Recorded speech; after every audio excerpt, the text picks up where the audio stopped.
of what all of us are going to be manifesting today. So getting ready for the day. Next, we will be learning about the Vigneshwara Puja, and we'll be learning about the rituals of how we connect to Lord Ganesha and the powerful cognition.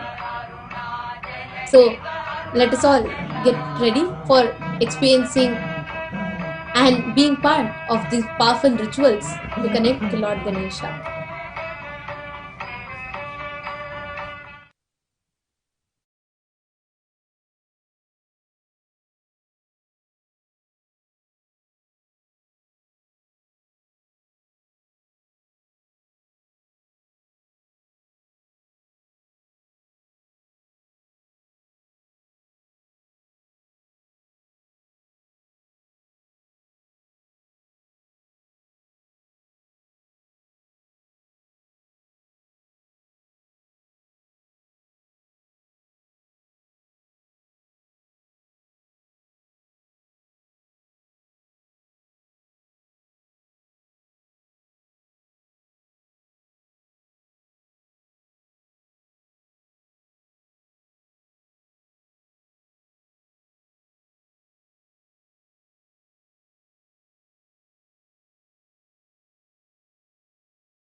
I bless you all.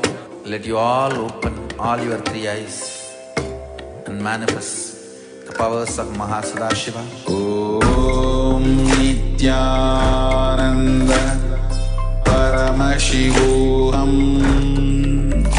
Om Nithyananda Paramashivam. Om Nithyananda Paramashivam. Om Nithyananda Paramashivam. Om Nithyananda Paramashivam. Om Nithyananda Paramashivam. Om Nithyananda Paramashivam. Om Nithyananda Paramashivam. Paramashivam. Om Nithyananda Paramashivam. Om Nithyananda Paramashivam.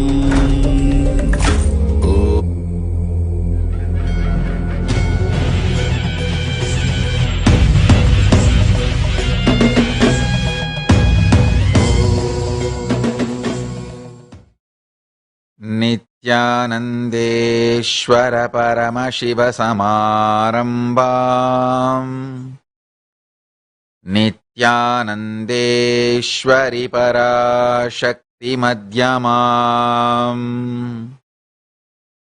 Asmadacharya Paryantam. Vande Guru Paramparam.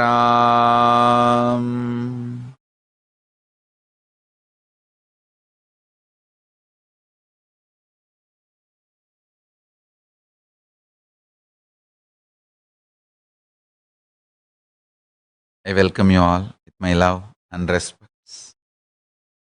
I welcome all the devotees, disciples, Samajis, Satsangis, Srimahans, Mahants, Tanidar, Kotaris, visitors, viewers, everyone sitting with us all over the world through Nithyananda TV and Kailasa TV. I welcome all of you with my love and respects. On this auspicious Ganesha Chaturthi Chaturthi, Vinayaka Chaturthasi, on this auspicious day, celebrating MahaGanapati, let's first offer our devotion to MahaGanapati and receive his blessings, then enter into the satsang.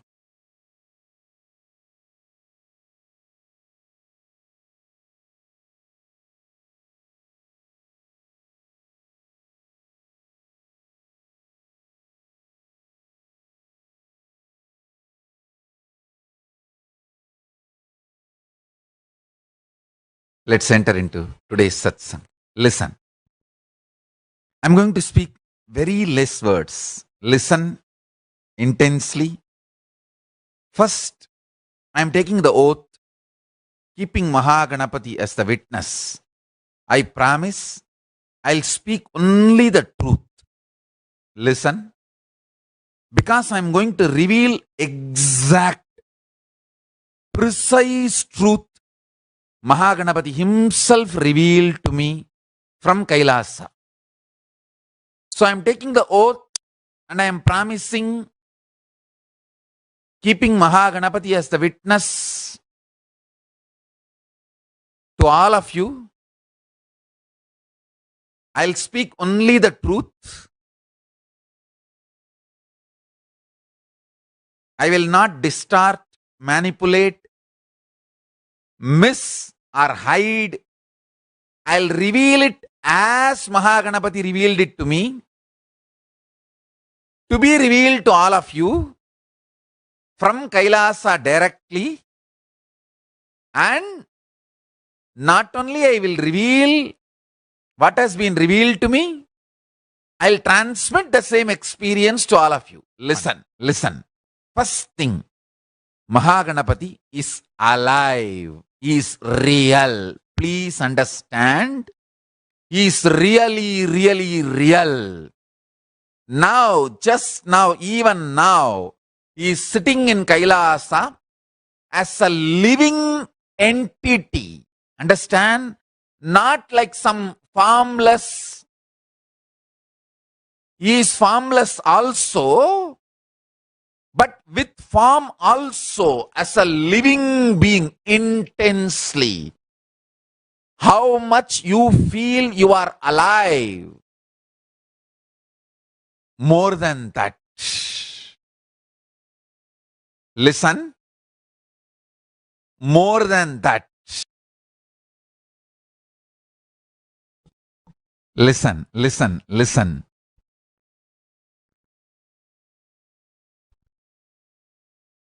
Even now, he is alive. Very much alive. How intensely you feel you are alive, much more intensely he is alive.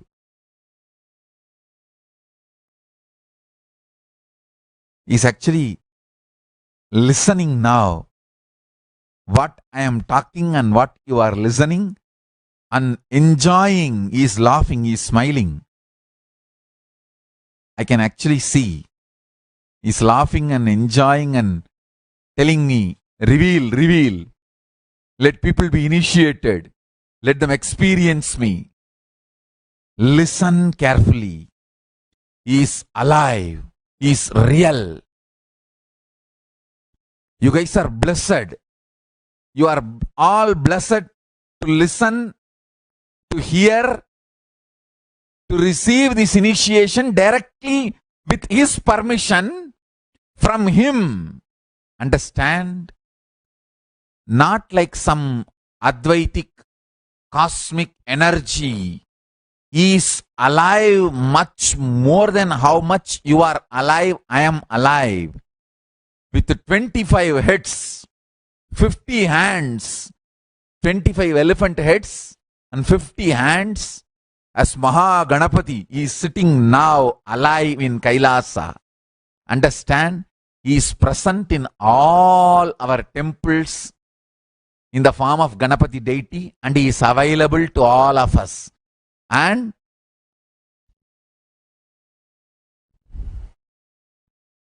He is also accepting all our devotion, our prayers, our respects, and all the offerings we are making. He is extremely happy and blessing all of us from the Kailasa, and He is available to all of us.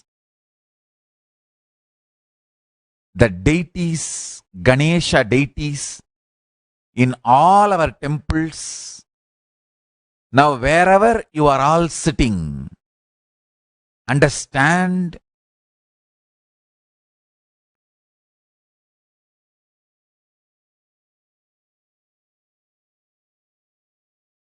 He is alive, He is available, He is ecstatic and blessing all of us, accepting all our prayers, love, devotion, offerings. He is even happily counting what all the items you offered. He is looking around, accepting all the food you offered, and He is also extremely compassionate. Don't think He is compassionate as per your imagination. He is extremely compassionate in a different scale altogether. Mischievous, naughty, not just eating, throwing all the food you offer, enjoying, celebrating. He is beyond any procedures, systems. He is available to all of us. He is accepting all our prayers, love, devotion, respect, and even the offerings, the Naivedyams we have offered. He is accepting everything and enjoying. He is literally eating, enjoying our devotion, love, respects, and blessing all of us. He is blessing and blessing with all the auspiciousness. He is removing all the obstacles. He is blessing all of us, and He is making the Kailasa happen.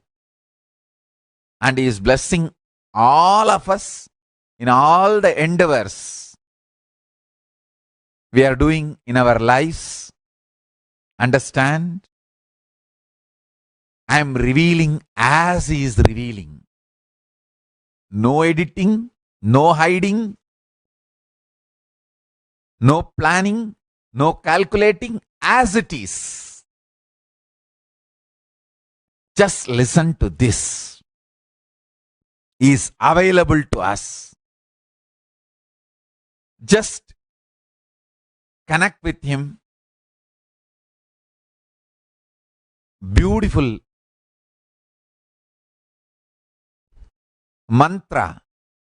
Om Gam Ganapataye Namaha. Straight you can connect with Him. He will respond because He gave this mantra. He Himself has revealed this mantra. He Himself is now revealing it to all of you. He Himself has revealed and given permission for me to reveal it to all of you.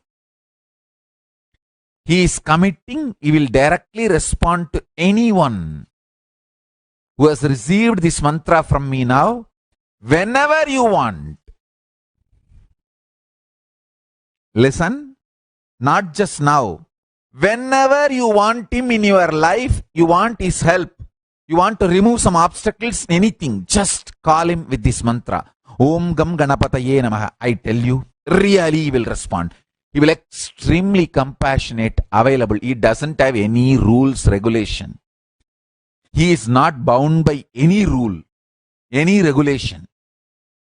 He is beyond any rule, regulation, agama, ritual. You call him anywhere, he is there. He is such alive, living, vibrant, available God. He is extremely compassionate, ultimate.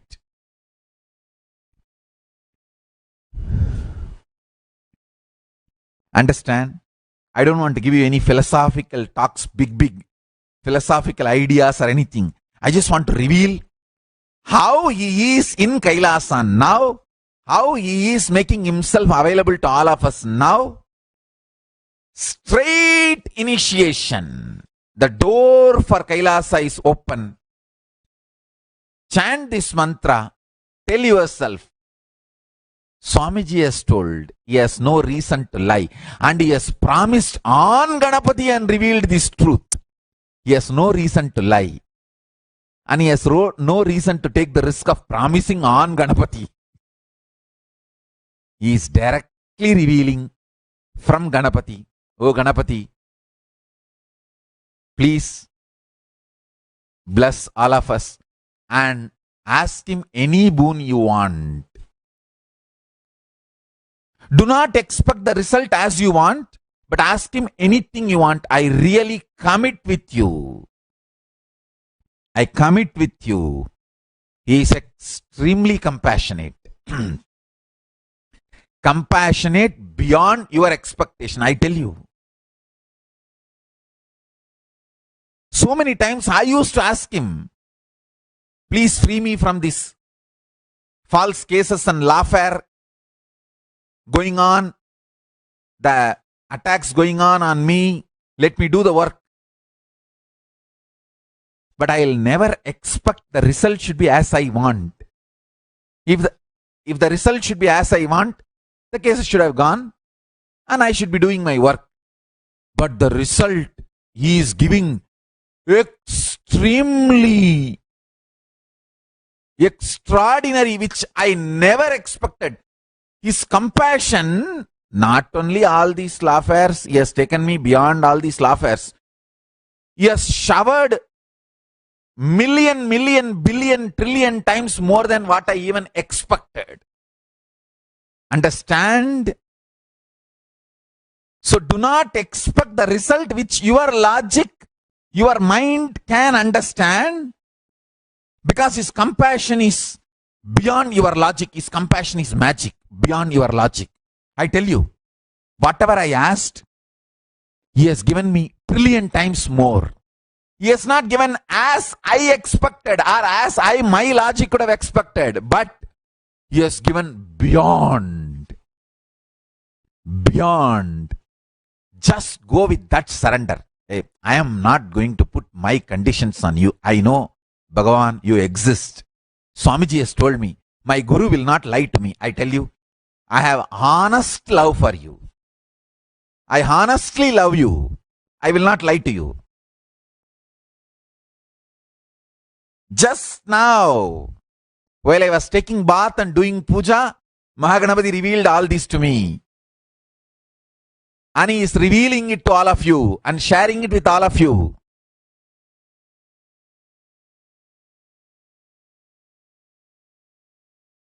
I tell you, with all my commitment to Ganapati and to you, see, I am completely integrated to Ganapati and completely honest and integrated to all of you. I am revealing the truth as he is revealing. He is alive, he is real, he is available now. Just connect with him with this clarity. My Guru has told me, you are alive, available. I just have to chant Om Gam Ganapataye Namaha and remember you. Connect with you. And offer any of your prayers to him. Whether you want to offer your devotion, love, Naivedyams, offerings, or you want to offer some prayers, asking him some boon, do anything, I tell you, He will bless you so much. He has blessed me. I just asked him to free me from all this lawfare and attacks so I can do the work. He has blessed me beyond my imagination. He has liberated me. He has freed me from all problems. And he has done much more than that. He has liberated me, freed me once for all from all possible future lawfares, attacks or anything. Can you imagine? He is that extremely compassionate. Understand, I cannot reveal more details how he has liberated me and protected me forever, once for all. But I can tell you only this much. If I have asked him for $1, he has given me $1 trillion. More than that. Just ask him. He is extremely compassionate. This $1 $1 trillion is just an idea I am giving you for you to understand. It's not that I asked him $1 and he gave $1 trillion. It's like if I have asked him to free me from these lawfares, he has not only liberated me, freed me from them, from these lawfares, he has made me, protected me so much that there will never be any attack on me. I am freed from all these lawfares and attacks once for all. Listen. Whenever you want MahaGanapati's presence in your life, just chant this mantra, Om Gam Ganapataye Namaha. Call him. He will surely immediately come and help. Please understand. Sometimes our gods test our will persistence, but they never give up on us. Listen carefully. Listen to this truth carefully. You see, in Tamil they say, Sodittu Parthal. Shiva tests but never gives up.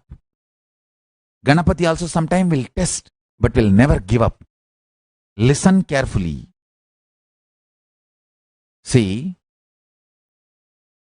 how you are treated by life, irrespective of that, are you standing with will persistence with the higher truths? That will be tested, that's all. Sometimes, see, when everything goes smooth in the life treats you beautifully and grass is greener and rose is rosier and everything is beautiful, you standing with the higher truths, you having trust on higher truths, and you feeling life is just and everything is beautiful and having the high powerful cognitions is not that great or that difficult. But even when the life treats you the way you feel unjust or something wrong, oh, why me? Even at those moments, whether you stand with the powerful cognitions and higher truths or not is tested. Your will persistence is tested, but never given up. Understand? Even in the Kailasa, in our own Sangha I have seen. As long as I smile at them and treat them very well and if they feel that they are treated well, they stay. If they feel they are not treated well and I am firing at them or I am showing ferocious face, then they disappear. Understand? Only if your will persistence is tested, irrespective of how you are treated, you are going to stand with the higher truths and powerful cognitions and your commitment to the Guru. Then you are showered. The ultimate. You are tested but never given up. Understand? This whole attack on me is the test on me and for all of you. I have proved my will persistence to Paramashiva, to MahaGanapati by standing and staying with the higher truths and my commitment to my Guru, Paramashiva. Whoever has stood same way with me during this whole attack and persecution, they will all be showered as I am showered by them, by the Paramashiva, by the grace of Paramashiva, by MahaGanapati, all the gods. Listen, Paramashiva tests but never gives up. Even incarnations are tested.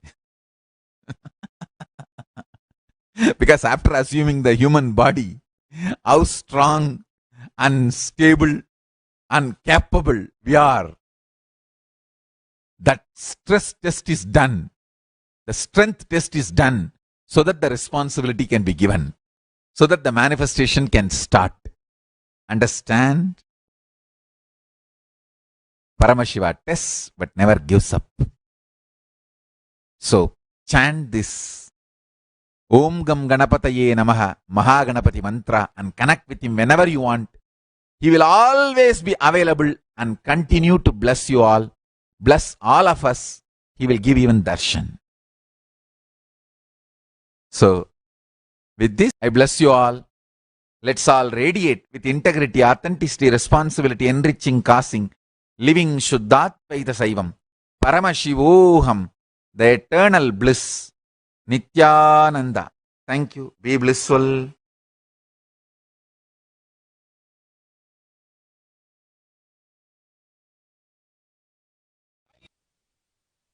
Nithyananda, as we watch Swamiji today, he was sharing about how Lord Ganesha is available for us and how he will accept the food, the Naivedyam that we are going to offer. Growing up, I've heard the story of Nambiyandar Nambi, a great Shiva devotee. As a young boy who grown up in the family of a priest, the father does a service of a priest at a temple, at a Ganesha temple. Every day, he offers the Naivedyam and does puja to Ganesha. But one day, he had to go out of town. So he asks his son, the Nambiyandar Nambi, to go offer the Naivedyam. Nambiyandar Nambi is a very young boy.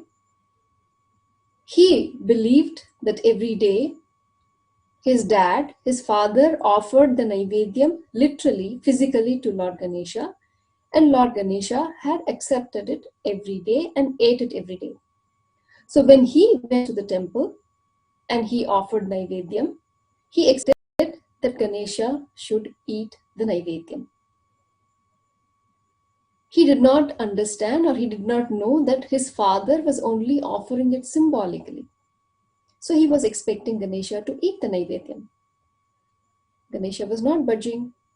So he started thinking, oh, maybe I did something wrong. Maybe there is something.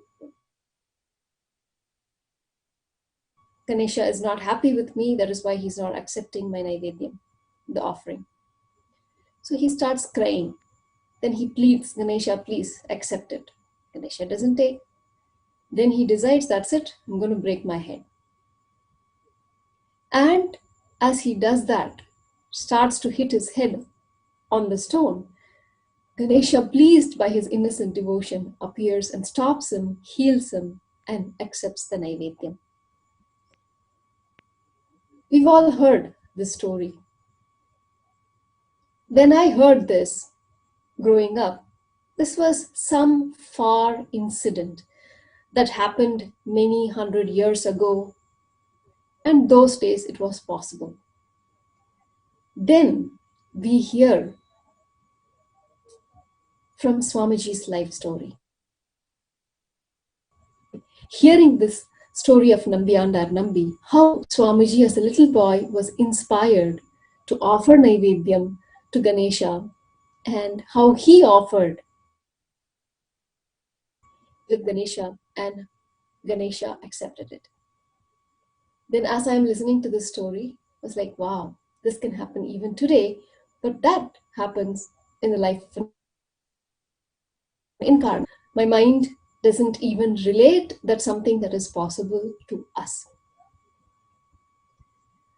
Then Swamiji gives us the Diksha into third eye awakening, and slowly starts to make us understand that it is possible, powers are possible for us. And then, of course, last year, he initiates us. He gives us this Diksha that Ganesha can accept offering even from us. Something that was so far, so distant before meeting Swamiji became a reality. And as we all started offering, Ganesha accepted it. Ganesha accepted the food offering, the Naivedyam that every single one of us gave. Swamiji, literally, he makes us understand that we are him, we are Paramashiva. In spite of millions of doubts, impossibilities that we have, no, it is not possible, I'm a human being, I have a human body, I have a human mind and my problems and so on. No matter how many things we list, he, with his will persistence, not giving up on us, helps us to understand, not only understand intellectually, but physically manifesting those powers to help us realize that we are Paramashiva. Who on earth will care about us so much without giving up to help us realize that we are Paramashiva? We are so blessed that Paramashiva himself manifested as Bhagavan Sri Nithyananda Paramashivam, as our Guru, to help us realize that. No matter how much tantrum we throw, again and again, Swamiji, through various ways, various techniques, various dikshas, reiterates, reinforces that we are Paramashiva. Through this beautiful happening of Paramashivoham, the level 2 that is happening now, today, as part of the Diksha that is going to happen, the participants are going to experience this, offering food to Ganesha. What a blessing. With Paramashiva himself requesting Ganesha, why wouldn't Ganesha accept the Naivedyam, the offering that we give? It is such a beautiful thing that it is not just an act of offering Naivedyam, and of course Ganesha with his blessings and grace accepts it, but it breaks layers and layers of doubt, self-doubt we have, or even the doubt about the presence of deities, the power of the deities, and most importantly, that the inner image, the impression, the idea that we have about ourselves, the lowest self-esteem that we have about ourselves gets broken. Because as Ganesha accepts our food, means Ganesha accepts our love, and that means a lot. It may sound like, with being around Swamiji, with various dikshas, we may start taking things for granted, but things are not that simple, or it is not that light to be taken lightly. They are a big deal. Feeding Ganesha doesn't happen to everybody, but Swamiji has made a reality for us, all of us, by giving us this Diksha. Such a beautiful power Swamiji is giving us in this Paramashivoham level 2 that is happening today. Every single day, through various Dikshas, again and again, reinforcing, reiterating that we are Paramashiva. As Swamiji beautifully says, if someone calls you a dog, what do? We bark at them and prove, yes, I'm a dog.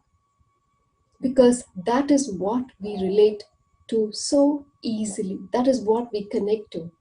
But breaking that belief that we have about ourselves and making us realize that we are Paramashiva is no small joke. But that is a task that Swamiji has taken up. And especially through this Paramashivoham level 2, the kind of completion and the realization in us experiencing the being of Paramashiva, Swamiji just relentlessly makes that happen.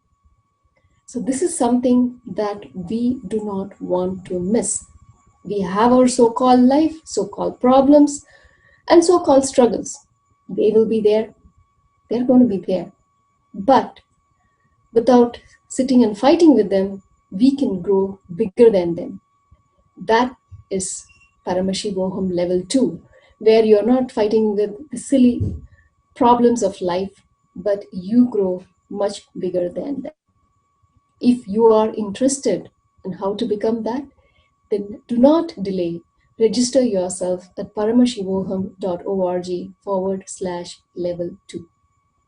As we are sharing every day beautiful experiences of different people from Paramashivoham, what they're experiencing, powerful clicks that they have, the cognition about them shifting. Today, I would like to share one such experience from Tirtharupa from Ohio, USA, sharing his experience about one of the processes, one of the Dikshas that Swamiji has given during this Paramashivoham level 2. Let us watch. Nithyananda, everybody. This is Tirtharupananda Nithya, and I am at the Nithyanandeshwara Parameshwara Hindu Temple in Delaware, Ohio, and I am participating now in a 16-day program called Paramashivoham 2, manifesting the being of Paramashiva, and we just had completed an amazing process a couple of hours ago. This was called the Ashtabhairava process. And what happened was Swamiji, Bhagavad Sri Nithyananda Paramashivam, he was installing the energies of the Ashtabhairavas or the Ashtamatas in us, in the participants, depending on whether you were if you were male, then it was the energy of the Ashtabhairavas, and if you were female, it was the energies of the Ashtamatas. And Swamiji was looking so captivating. He was sitting as the on the Simhasan, and the vibe was so relaxing. I felt I've attended many beautiful darshans, but the whole energy here was so relaxing and so inviting, and it was kind of almost like it was feeling delicious. Unusual word for initiation, but really that's what I was experiencing. And I had a couple of distractions. I got some messages. Some people were trying to get into their Zoom rooms, and I tried to help them. But in spite of that, everything was happening. They were so spontaneous. I didn't feel that they were distractions. It was just a very, very beautiful space. And also the experience of the Tirumulavarka Vedam, where we were dressed as a deity ourselves, as gods and goddesses, in preparation for this initiation. So this is something that I am doing for the first time, and it just felt so, just the whole process of getting ready and applying scented oil to the hair, and just a very, very beautiful process. And also after the darshan, learning about the different Ashtabhairavas and their energies, and the realization that that this is a possibility. I was not even aware that prana pratishtha can happen for us individuals, so I'm so excited about manifesting this energy and expressing this energy of the Bhairava. So thank you. Nice to see you, Allison. It's been a long time. And also nice to see you, Dhananjay. So so I think some of you are participating in the Paramashivam process, but those of you who are not, I definitely so far this has been a very high point of the Paramashivam too. And apparently we're going to have a follow-up Prana Pratishtha happening in possibly within the next hour or two. So hi Brian, good to see you. I know you're planning to attend on April 14th. I can't tell you how exciting this is.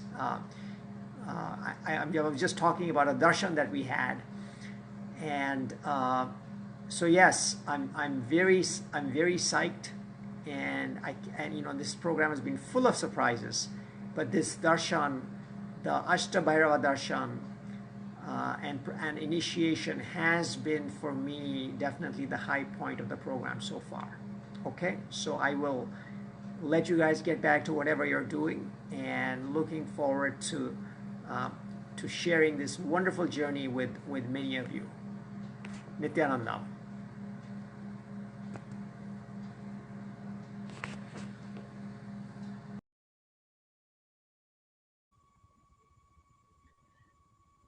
So nice to hear Tirtharupaya's experience. From where we started, from not believing that God, Paramashiva, that really he exists, to the deity that is in front of us, realizing that he is real and he can accept our offering, to the Diksha that Swamiji gives, that we are deity, we are Paramashiva, and making us experience that. It's just a humongous task that Swamiji is doing. But through this process, what happens is our self-hatred, self-denial, self-doubts disappear, our violence drops, and just pure love and compassion that we start radiating towards others and to ourselves. And just in that space, you're just starting to manifest the various powers and expressions of Paramashiva. Only in that space we really start to live. Till then, we are just in delusion. How long do we cheat ourselves by living such a life? Let us give us this highest gift, the highest possibility that Swamiji is giving us, that Paramashiva in the form of Swamiji is giving us. Let us not miss this. Register yourself now and join the day 2 of Paramashivoham level 2, even if you have missed the day 1. Register now and become a part to realize who you really are at paramashivoham.org/level 2. Thank you for watching. Nithyananda. Let us now hear and get a glimpse of Paramashivoham directly from Paramashiva, from Swamiji. Nithyananda.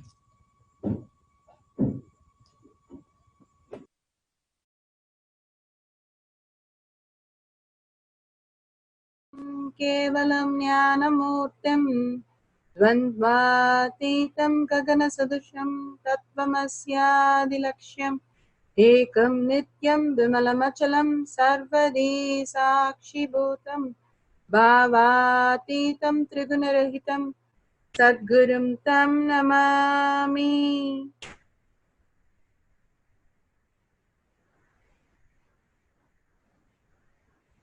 Nithyanandam, welcome to Satsang Courtyard session. Swamiji has given a very powerful cognition into unclutch, into the simple integrity, how we can manifest all the powers of Paramashiva, the state, space, and powers of Paramashiva. More and more, he takes us through the higher and higher cognition and subtler truth. We start manifesting all the powers of Paramashiva. Here, Swamiji is giving us a beautiful sutra. We are going to play the sutra and understand the powerful cognition. And from that cognition, when we manifest powers, it will be the initiation plus the cognition becomes the Paraman understanding, cognition in me, and shift the higher possibility in us.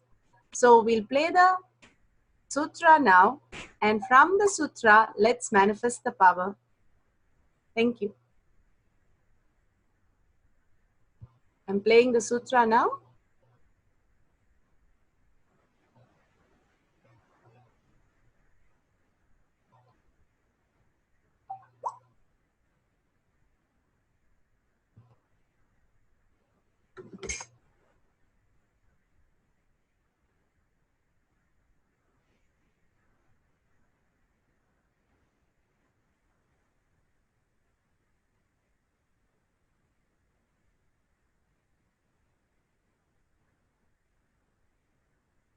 The Shastra Pramana for the power of Mahima, power of increasing height of body and object, is taken from the Shiva Samhita 5.76 to 7.8.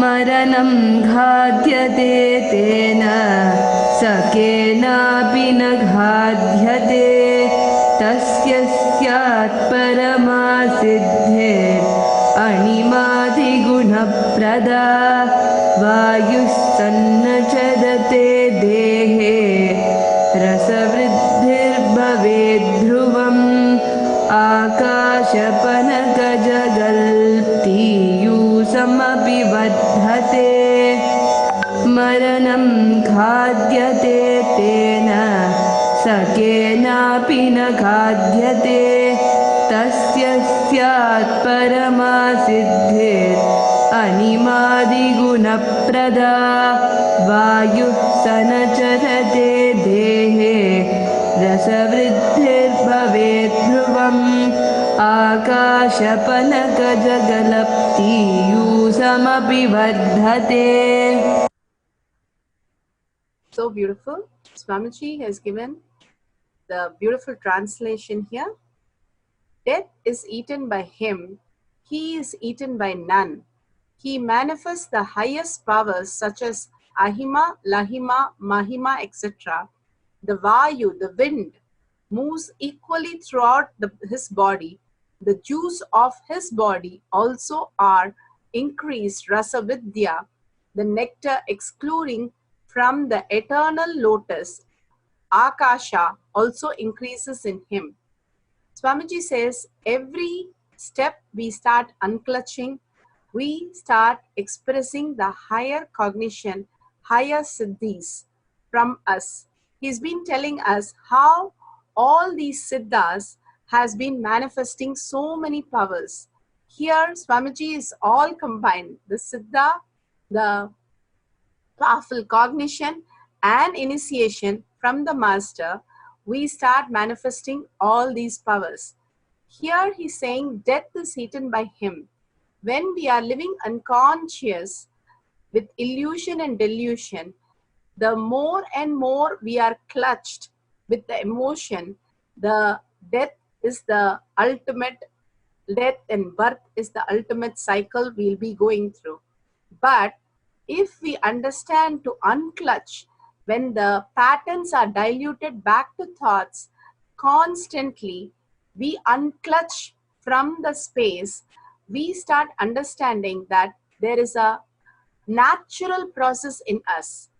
We don't have to live by the illusion and delusion.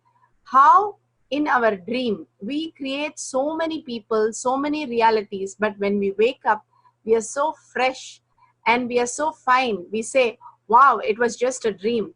Same way, Swamiji in the conscious webinar is waking us up from the illusion and delusion by unclutching from the whole illusion and delusion that we are going through right now, the dream that we are having right now.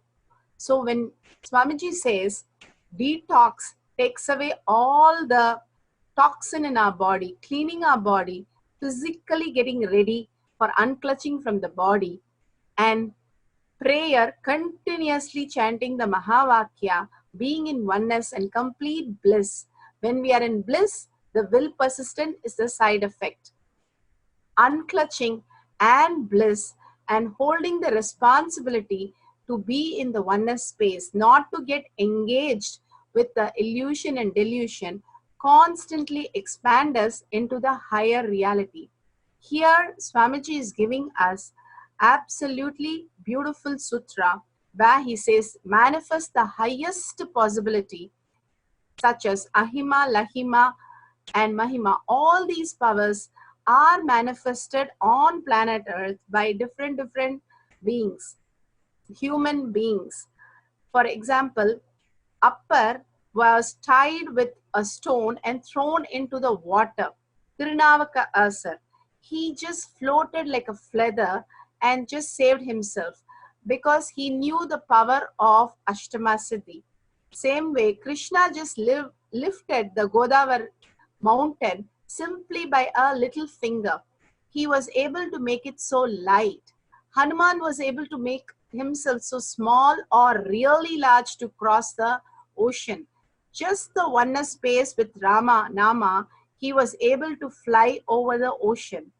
Here Swamiji gives us his physical presence. He initiates us and makes us understand, unclutching from this delusion, we can also experience all the Ashtama Siddhi inside us.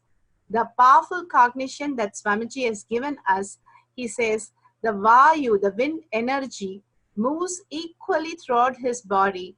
The juice of his body also increases. The rasa vriddhi, the nectar exuding from the eternal lotus, akasha, also increases in him. Understand, the whole conscious shift happens. You yourself become so sweet and so much in bliss.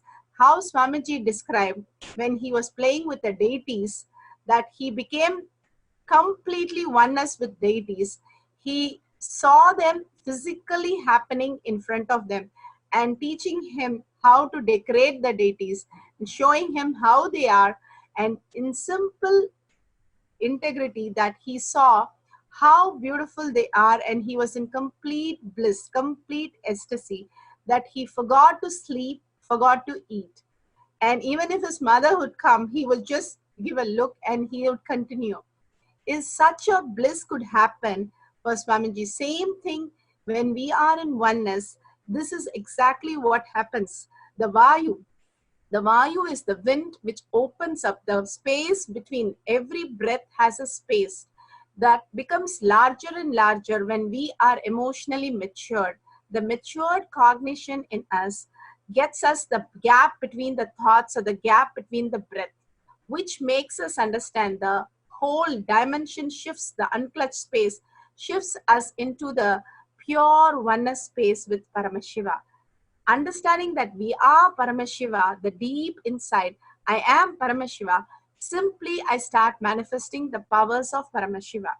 Here Swamiji is giving this sutra. We are going to now show you the instruction for manifesting the power of increasing the weight or height. If you have a weighing machine, you can bring it and you can weigh some small object, or you can download the app in the cell phone, or you can measure your height by standing against the wall and putting a thick book so that you can mark it correctly. And you can measure it, and after that come back and sit straight. Visualize Swamiji in the third eye and deeply inhale and exhale. Let your neck, back and head be in a straight line. Visualize Swamiji in the third eye. And deeply, in deep listening, Swamiji says, chant the Mahavakya. No thoughts, no illusion, no body, no consciousness of any other than Mahavakya, oneness with Swamiji. Just hold that space in complete bliss. Simply melting in Swamiji, you will start seeing all the changes happening, and simply you will be able to increase the height or the weight. So let's start with the Mahavakya. Let's sit straight. Visualize Swamiji in the third eye. And deeply in restful awareness, let's start chanting the Mahavakya. Till the music, the Mahavakya is going on, please do not get up. Once the Mahavakya is over,